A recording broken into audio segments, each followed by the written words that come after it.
ቤቴ የተቀመጥኩት እኔ እዚህ የመጣሁት፣ ስለዚህ እኔ መሄድ ያለብኝ አንተ መሄድ የለብህም ብሎ ሲለው ባርኮቴም እንግዲህ አይ እኔ ቤዛ ጋር ነው የሚሄደው አለ። ቤዛም እንግዲህ ከብዙ ጊዜ ቆይታ በኋላ ነው የመጣችውና አደይን አፈቅርሻለሁ ያላት ቤዛ ከድታው መስሎት ነበረ። ነገር ግን ቤዛ ሁሉንም ነገር እንደነገረችው ባርኮቴም እኔ ያሰብኩት ሀሳብ ትክክል አልነበረም፣ እሷ ነግራኛለች፣ ሁሉንም ነገር ስለተፈጠረው ነገር ሁሉ ነግራኛለች። ስለዚህ ምንም የሰራችው ስህተት አልነበረም። አንተ አደይን ታፈቅራታለህ፣ አደይና ዴቭ አንድ ላይ መሆን አለባችሁ ብሎ ባርኮቴም እንግዲህ ይሄዳለሁ ብሎ ሻንጣውን አዘጋጅቶ ተነስቷል ማለት ነው። እንዲሁም ፍቅር ለምንድን ነው የምትሄደው እያለችው ነው ባርኮትን፣ አትሂድ እያለችው ነው ያለችው። ባርኮቴም ግን ከመሄድ ወደ ኋላ አላለም። አደይን እንዳትናገሪያት፣ ምንም ነገር እንዳትያት፣ ስራዋን በስነ ስርዓቱ ትስራ፣ እዚሁ ተቀምጣ እንዳትረብሻት ብሎ ሄዷል ማለት ነው። ዴቭም እንግዲህ አደይን እኔ ያፈቅርሻለሁ፣ እኔ ከጎንሻለሁ እያላት ነው ያለው። አደይ ክፍሏ ገብታ እያለቀሰች በጣም እንዳዘነች፣ ዴቭም ሄዶ ክፍሏ አደይ አታልቅሺ፣ አትዘኝ፣ እኔ ያለሁልሽ፣ እኔ ከልቤ ነው ማፈቅረሽ ሲላት እኔ ከዚህ በኋላ ሰውን የሚያምን ልብ የለኝም፣ ባርኮቴን አፍቅሬው ሳይሆን ስለማምነው ልቡ ጥሩ ስለሆነ ጥሩ ሰው ስለሆነ ማንም ከጎኔ ሰው ስለሌለኝ ብቻዬን በሆንኩ ሰዓት በወደቅኩኝ ሰዓት እሱ ብቻ ነው ከጎኔ ያለው፣ እሱ ነው ያነሳኝ። ለዛም ነው ከሱ ጋር መሆን የወሰንኩት። ግን አሁን እሱ ደግሞ ሌላ ፍቅረኛ እንዳለው ሰማሁ። ስለዚህ ከዚህ በኋላ ሰው የማምንበት ልብ ምንም የቀረም የለኝም። ስለዚህ ሰውን አላምንም ከዚህ በኋላ አለችው ዴቭን።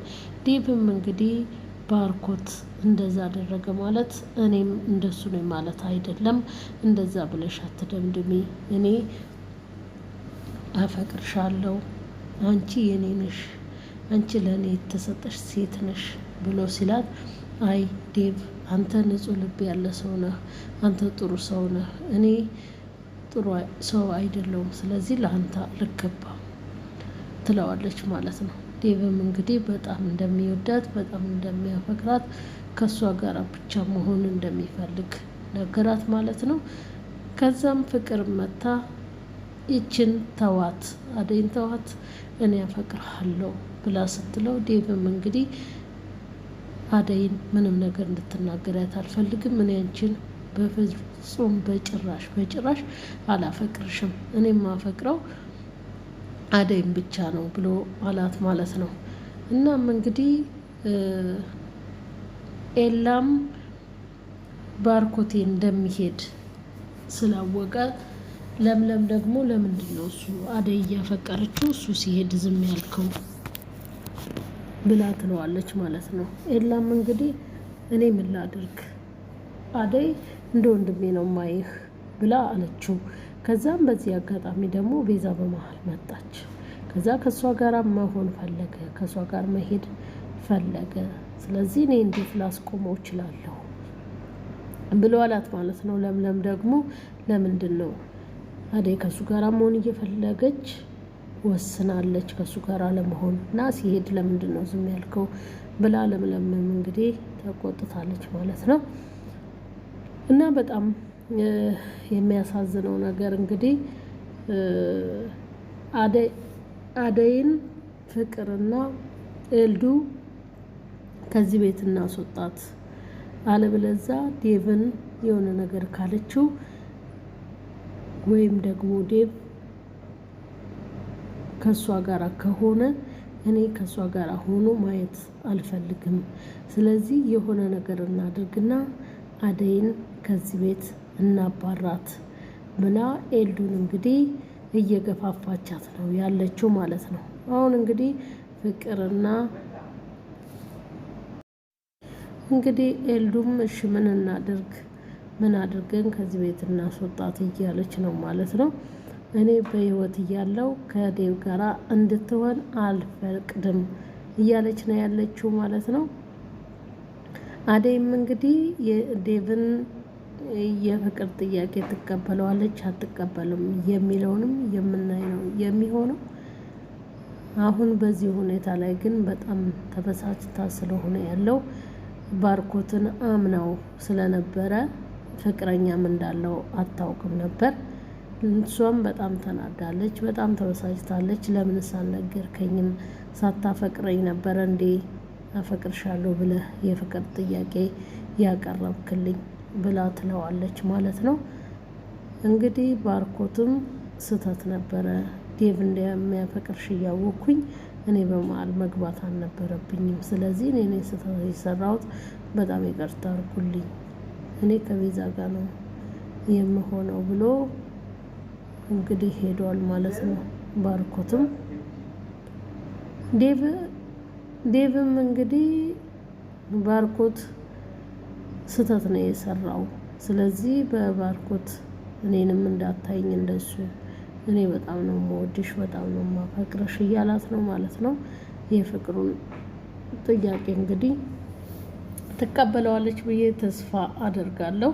ከዴቭ ጋራ ብትሆን አሪፍ ነው። ኤላም እንግዲህ ሊሄድ ነው፣ አባቱ ጋር ሊሄድ ነው። ከአባቱ ጋር በስልክ ሲያወራ ለምለም ሰምታው፣ ለምለምም በጣም አዝናለች፣ እያለቀሰች ነው ያለችው። አባቱም እንግዲህ ምንድን ነው እሱ ለምንድን ነው ቶሎ ማትመጣው እያለ እየጨቀጨቀው ነው። ኤላም አይ ፓስፖርቴን እስክጨርስ ድረስ ነው እንጂ ምንም የለም እዚህ የምጠብቀው ምንም ነገር የለም ብሎ ይለዋል አባትየው ማለት ነው። እመጣለሁ እኔ ካንተ ቃል ውጪ አልሆንም ይለዋል ማለት ነው። እንግዲህ ለምለምም ይሄንን ሲያወራ በስልክ ሰምታ በጣም ተበሳጭታለች፣ ተናዳለች እና ኤላም ለምለምን ጥሏት ሊሄድ ነው። ብቻ በጣም የሚያሳዝን ነው የሚሆነው። ምክንያቱም ባርኮቴም ሄደ፣ እንዲሁም ደግሞ ኤላም ከሄደ ለምለም በጣም ነው የምትጎዳው ማለት ነው። ምክንያቱም በጣም ስለምታፈቅረው ኤላ እንግዲህ ለምለምን ጥሏት ሊሄድ ነው እና በጣም ነው የሚያሳዝነው። የእውነት ማለት ባይሄድ አሪፍ ነበረ። ከሄደ ወይ ላይመለስም ይችላል ቶሎ ማለት ነው። ስለዚህ ለምለም ደግሞ ስለምታፈቅረው በጣም ትጎዳለች ማለት ነው። ውድ አድማጭ ተመልካቾቼ ላይክ፣ ሼር ማድረጋችሁን አትዘንጉ። እንዲሁም ደግሞ ሀሳብ አስተያየት ካላችሁ ኮመንት ስር ማስቀመጥ ትችላላችሁ። ሁሌም የምለቃቸው አዳዲስ ቪዲዮዎች እንዲደርሷችሁ ከፈለጋችሁ ሰብስክራይብ አድርጉ። እንዲሁም ደግሞ የደውል በተኗን መጫናችሁን አትዘንጉላለሁኝ። ሁሌም እንግዲህ አዳዲስ መረጃዎችን ወደ እናንተ እያደረስኩ የምገኘው። ላይክ ሼር አድርጉ። ይሄን ድራማ ተከታተሉት እስከ መጨረሻው ድረስ። በጣም አስተማሪ ነው፣ በጣም ያስተምራል ማለት ነው። ምክንያቱም አንዳንዴ የሚያፈቅሩንን ትተን የማያፈቅሩንን ፍለጋ ከምንሄድ ከሚያፈቅሩን ሰው ጋራ አብረን ብንሆን የተሻለ ነው የሚሆነው ማለት ነው።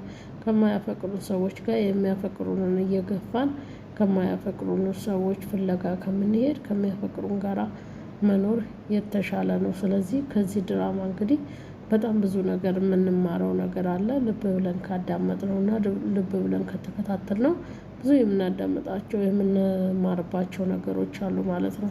ስለዚህ በቀጣይ ክፍል እስከምንገናኝ ድረስ እዚህ ላይ እንግዲህ ልሰነባበታችሁ ግድ ይለኛል ማለት ነው። ላይክ ማድረጋችሁን ግን አትዘንጉ። ሀገራችን ኢትዮጵያን ሰላም ያደርግልን። እኛም በያለንበት ሰላማችን እየበዛ ይሁን።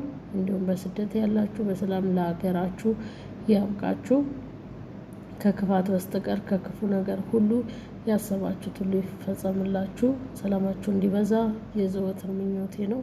ቸር እንቆይ።